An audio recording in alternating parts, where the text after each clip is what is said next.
let's move to next of our topics, that is colours and units. तो हम colours and units पे जाने वाले हैं। मैंने सेम तरीके से अपना ये बना लिया। अभी हमें CSS फाइल की ज़रूरत नहीं है, हम सिर्फ नॉर्मल फाइल को समझेंगे। ओके, हम नॉर्मल फाइल्स के हम इंटरनल या फिर हम एक्चुअली उसी के ऊपर लगा दूंगा, तो इनलाइन CSS हम यूज़ करेंगे अभी समझने के लिए। ओके, क्योंकि हमें इतना कॉम्प्लिकेट करने की ज़रूरत नहीं है। तो आपको कलर करने के लिए आप हेक्स का यूज़ कर सकते हैं, हेक्स कोड। ओके, जो FF का मतलब होता है 255। ओके, 255 होता है हेक्स। आप यूज़ कर सकते हो, RGB यूज़ कर सकते हो, red green blue. RGB use कर सकते हो, रेड ग्रीन ब्लू। एंड ए का मतलब ओपेसिटी होता है, अब उसका कन्वर्जन आप देख लेना। HSL ह्यू इस तरीके से होता है, तो आप देख सकते हो। पर हम ज़्यादातर ये तीन यूज़ करते हैं, ऑल टाइम से तीन यूज़ कर सकते हैं।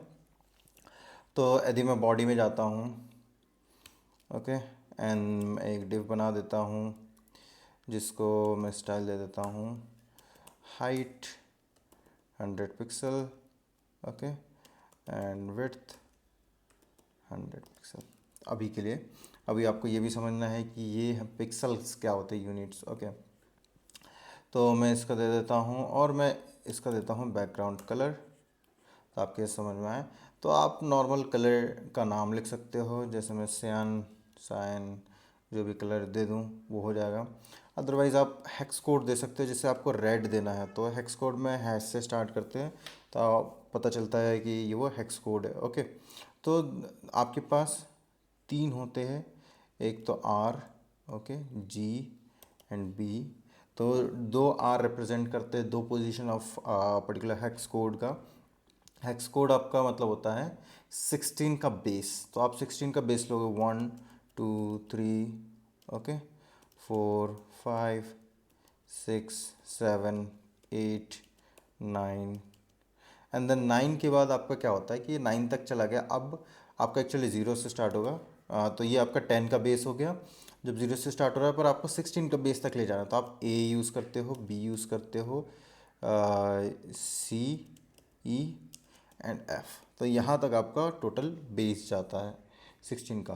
ओके, 16 का बेस इस तरीके से। तो आप यदि अगला नंबर लिखना चाहते हो तो आपका क्या हो जाएगा, जो भी इस तरीके से हमारा 11 हो जाएगा। जैसे पहला नंबर हो जाएगा 00, ओके, दूसरा नंबर हो जाएगा 01, तीसरा नंबर हो जाएगा 02, 03। ओके, तो 16 क्या होगा, 0F। देन आप 17 लिखना चाहते हो तो 1F, ओके, 2F, 3F। तो इस तरीके से, तो ये आपका बेस हो गया। तो सिंग आपकी पोजीशन हो गई, तो ये इस तरीके से आप लिख सकते हो।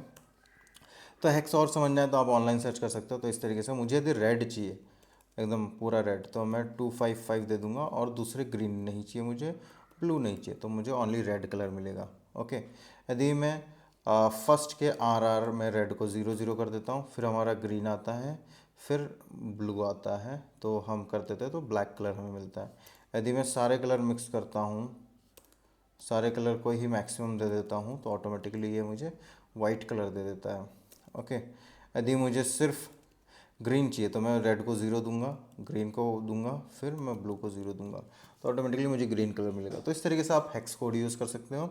And there is another option is RGBA। तो वही सेम पैटर्न है, पर आप इसको थोड़ा रीडेबल में कर सकते हो। RGB यूज़ कर सकते हो, RGB यूज़ कर सकते हो, red green and blue. Okay, तो आप देखोगे मैंने हाईएस्ट दे दिया है, तो ये जाता है 0 to 255। ओके, आप 0 दोगे तो ये आपका ब्लू मतलब ब्लैक हो जाएगा।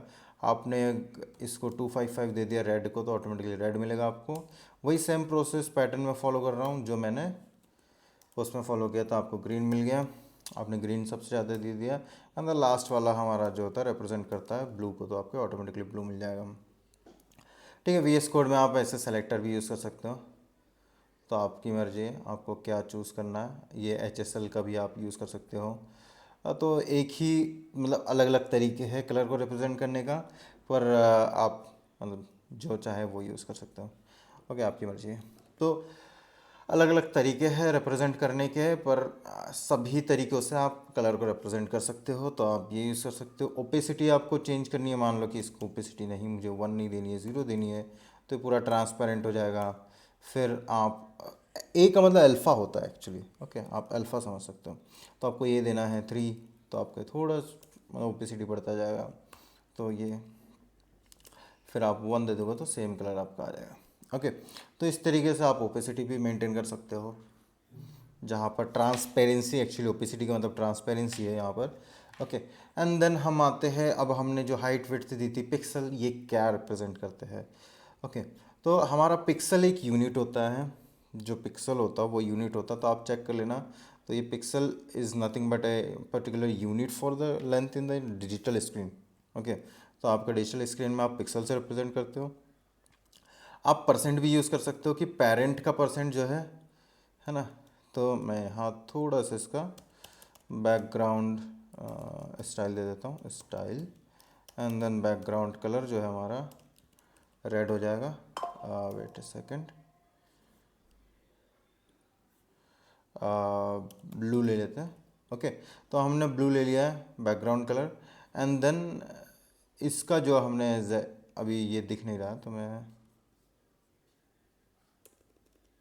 RGB ये इसको चेंज करता हूँ तो हमारा कलर दिखने लग गया। तो आप देखोगे मैं परसेंट जो है इस पर्टिकुलर पेरेंट की डिवाइस से हम परसेंटेज डिफाइन करते हैं, ओके। तो जो परसेंट डिफाइन होगा वो पेरेंट के उससे होगा। तो आप हाइट चाहते हो कि पेरेंट की हाइट कितनी है, फुल है, ओके। तो आप चाहते हो कि उसका 50% ऑक्यूपाई करे, तो ये 50% होगा ऑक्यूपाई। तो ऑटोमेटिकली जो हाइट है उस पर्टिकुलर पेरेंट के 50% को ऑक्यूपाई कर लेगा, ओके। आप इस तरीके से कर सकते हो। मैं थोड़ा सा एक चीज़ चेक कर लेता हूँ, जेड इंडेक्स तो नहीं देना है मुझे, जेड इंडेक्स 1, ओके नहीं,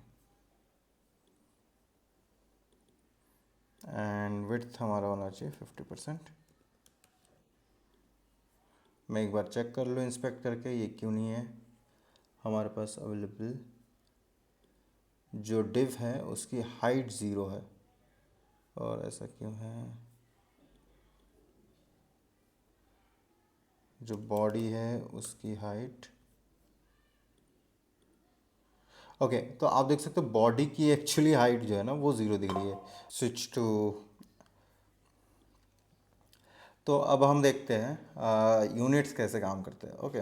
तो आप पिक्सल देखोगे, पिक्सल का मतलब कुछ नहीं है, this is actually very very simple way to describe it, like ये यूनिट होता है डिजिटल स्क्रीन पर, ओके। तो आप पिक्सल डायरेक्ट दे सकते हो 50 पिक्सल 50 पिक्सल। तो ये टोटल आप इसको कन्वर्ट कर लो, तो 1 पिक्सल इस पर्टिकुलर विड्थ को रिप्रेजेंट करता है, 1 पिक्सल बाय 1 पिक्सल। तो इस पर्टिकुलर विड्थ को ये रिप्रेजेंट करता है यहाँ पर, ओके। तो ये एक्चुअली 1 पिक्सल है। तो ये 1 पिक्सल है जो आपका रिप्रेजेंट होता है किसी स्क्रीन पर। आप इसके हिसाब से फिर विड्थ डिफाइन करते हो, ओके। जो आप काम करते जाओगे तो आपको आइडिया मिल जाएगा। अब पर्टिकुलर मैं यदि इसके अंदर एक डिव दे देता हूँ, ओके। मैं जिसकी हाइट देना चाहता हूँ इस पर्टिकुलर को चाइल्ड रख लेता हूँ, स्टाइल दे देता हूँ। अब मुझे हाइट देनी है कुछ पर्टिकुलर स्क्रीन के हिसाब से, कि मुझे इसी स्क्रीन की फुल हाइट चाहिए, इसी स्क्रीन की फुल विड्थ चाहिए। तो मैं यदि इसको हाइट विड्थ नहीं देना चाहता हूँ according to my view put width and view put height, तो मैं क्या दे सकता हूँ, हाइट में दे सकता हूँ 100% ऑफ व्यू पुट हाइट, ठीक है। तो 1 किसको रिप्रेजेंट करता है, 1 एक्चुअली रिप्रेजेंट करता है 1% ऑफ व्यू पुट हाइट। तो ये पर्टिकुलर हाइट का 1%, ठीक है। तो मुझे 100% चाहिए तो उनका पूरा 100% ले लूँगा, ठीक है। और इसका मैं मार्जिन 0 कर दूँगा, done, okay. And then padding 0, done. और मैं इसका थोड़ा बैकग्राउंड कलर कर देता हूँ लाइट कोरल, ठीक है। तो आपका आइडिया मिल जाए। एक्चुअल में कहता है ऑटोमेटिकली आप जितनी हाइट विड्थ दो, मतलब अभी तो विड्थ दी नहीं है तो मैं विड्थ देता हूँ 100 VW। तो आप जितनी हाइट दोगे, हाइट हाइट विड्थ दोगे, ऑटोमेटिकली उसको कवर कर लेगा। चाहे आपके पेरेंट की हाइट जो है, ठीक है, मान लो कि 100 पिक्सल है, तो ऑटोमेटिकली फिर भी ये कवर करेगा। मैं दिखाता हूँ, आप बॉडी इंस्पेक्ट करो तो बॉडी देखो हाइट इसकी 100 पिक्सल है, ओके। पर आप डिव की हाइट देखोगे वो पूरा का पूरा डिवाइस की जो व्यू पोर्ट हाइट है उसको कवर कर रहा है। तो आपने 110 कर दिया तो 110% हो गया, तो आप देखो स्क्रॉल डाउन करके जाना पड़ रहा है आपको। ठीक है, तो इस तरीके से ये व्यू पोर्ट हाइट काम करता है। आपने 10 VH किया तो 10 VH मिलेगा, आपने उस तरीके से किया तो 1% like percent of particular view port height and view port width.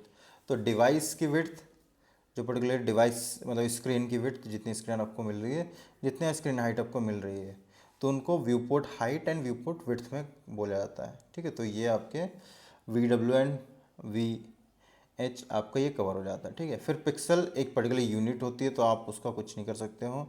ठीक है, तो ये आपका इसी के अंदर, ठीक है, मैं जेड इंडेक्स नहीं देता हूँ, ऐसी ज़रूरत नहीं है। मैं इसको 100 पिक्सल कर दूँ, 100 पिक्सल, तो ये आपको दिख जाएगा। ओके, तो ये इस तरीके से pixel is a perfect unit, so I can not just describe it, it is just a perfect unit that is there. Okay, and percent is like आप कितना परसेंट उसको घेरना चाहते हो। तो हमारा ये क्या है, view port height view port width है। ओके, 100% उसको घेर रहा है, तो आप इस पर्टिकुलर डब्बे के 50% को यदि घेरना चाहते हो इस बॉक्स से, तो आप क्या बोलोगे, मुझे 50% पेरेंट का कवर करवाओ। 50% किसका कवर करवाओ, पेरेंट का। तो मैं पेरेंट की 50% हाइट दे रहा हूँ, पेरेंट की 50% विड्थ दे रहा हूँ। यदि मेरा पेरेंट मान लो 100 पिक्सल का है, ओके, मेरा पेरेंट 100 पिक्सल का है, तो ऑटोमेटिकली मेरा बॉक्स कितना हो जाएगा, 50 by 50 पिक्सल का हो जाएगा। तो this is very very clear, like we are very very certain, like whatever the parent have, it is 100% for any of the child div. Okay, and then child div is like covering that particular 50% of the area. Okay, तो आपने height 100% दिया, अब मान लो कि width 100% देना चाहते हो and height आपको देना, तो ये ऑटोमेटिकली आप इस तरीके से देख सकते हैं डिज़ाइन फॉर्म हो रहा है। तो CSS is nothing but used for design and we can use this particular parameters in this style which can give us very very like good advantages. Okay, अभी हम इन लाइन में लिख रहे हैं, हम पर्टिकुलर एक्सटर्नल से आए हैं, एक्सटर्नल में ही लिखेंगे, पर आपको समझने की ज़रूरत है, मैं as a sort of explanation के लिए मैं इन लाइन में लिख रहा हूँ। तो आपने देखा हाइट हमने 100 पिक्सल दिया है, विड्थ 100 पिक्सल दिया है। ओके, पेरेंट को हमने विड्थ 100 पिक्सल, ये हटा देता हूँ मैं। ओके, ये कंफ्यूज हो सकता है, थोड़ा गैप रहता है, इसलिए मैं मार्जिन पैडिंग हटा देता हूँ। तो आपको डिफ़ॉल्ट एक मार्जिन पैडिंग रहती है बॉडी में, उसको हटाने के लिए हम मतलब मार्जिन पैडिंग 0 करते हैं। ओके, तो आप देख सकते हो डिव जो है हमारे पास 100 पिक्सल की है, 100 pixel by, and then we are giving percentage to the child. So child will like according to that it will just cover that particular area of that particular like length of that particular unit. Okay, तो 50% unit जो है cover करेगा 100 pixel का, तो 100 pixel का it is like 50 pixel. And there is a em and rem. Em is nothing but element, है ना। तो एम मतलब आपका जो करंट एलिमेंट है उसका डिफ़ॉल्ट फॉन्ट क्या है, मैं दिखा देता हूँ, हेलो वर्ल्ड। ओके, तो ये मैं बैकग्राउंड कलर हटा दूँ। Em and rem is like default for the fonts, nothing else. तो आप फॉन्ट के हिसाब से आप करते हो ज़्यादातर टाइम, है ना। तो एम एक डिफ़ॉल्ट यूनिट है, आपका करंट फॉन्ट कितना है, आप उससे कितना डबल चाहते हो। तो मेरा करंट फॉन्ट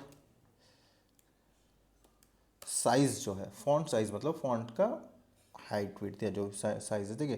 तो डिफ़ॉल्ट आप डायरेक्ट लिख सकते हो 20 पिक्सल। ओके, आपकी इतनी हो गई 30 पिक्सल, इस तरीके से लिख सकते हो। पर आप कई बार चाहते हो रिलेटिव टू दैट। तो मान लो कि आपका जो हर डिव है, फर्स्ट वाला हेलो डिव है एंड सेकंड वाला जो हेलो डिव है उसमें डिफरेंस है। क्या डिफरेंस है, जो फर्स्ट वाला हेलो डिव है दैट शुड, मैं हाइट विड्थ हटा देता हूँ यहाँ से। ओके, तो जो फर्स्ट वाला हेलो डिव है एंड द सेकंड वाला हेलो डिव है उसमें डिफरेंस आप ये चाहते हो, I am just remove all this things. Okay, तो आप फर्स्ट वाला हेलो डिव एंड सेकंड वाले हेलो डिव से डिफरेंस ये चाहते हो कि जो उनका डिफ़ॉल्ट फॉन्ट है, that is the default font of both of them is should be like doubled. Okay, तो फर्स्ट वाला जो है फॉन्ट साइज उसका डबल होना चाहिए जो डिफ़ॉल्ट फॉन्ट है, एंड देन जो नेक्स्ट वाला फॉन्ट है वो डिफ़ॉल्ट फॉन्ट को फॉलो करें। So that is it. So इस पर्टिकुलर फॉन्ट के ऑटोमेटिकली डबल है, तो आप यहाँ पर जाके चेक करोगे इंस्पेक्ट करके, ठीक है। तो computed font size,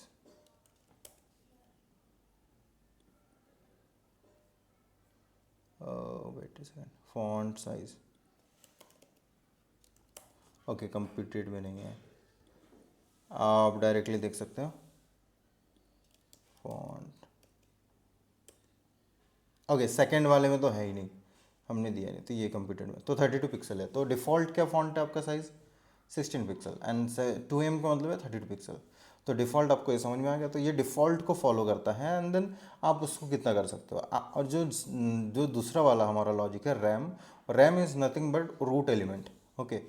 M is for the element, the current element, like default element font sizes, or like default element heights, widths and everything, and then how much of that particular times you want, ठीक है, उसका कितना आप multiply करना चाहते हो उस particular size से।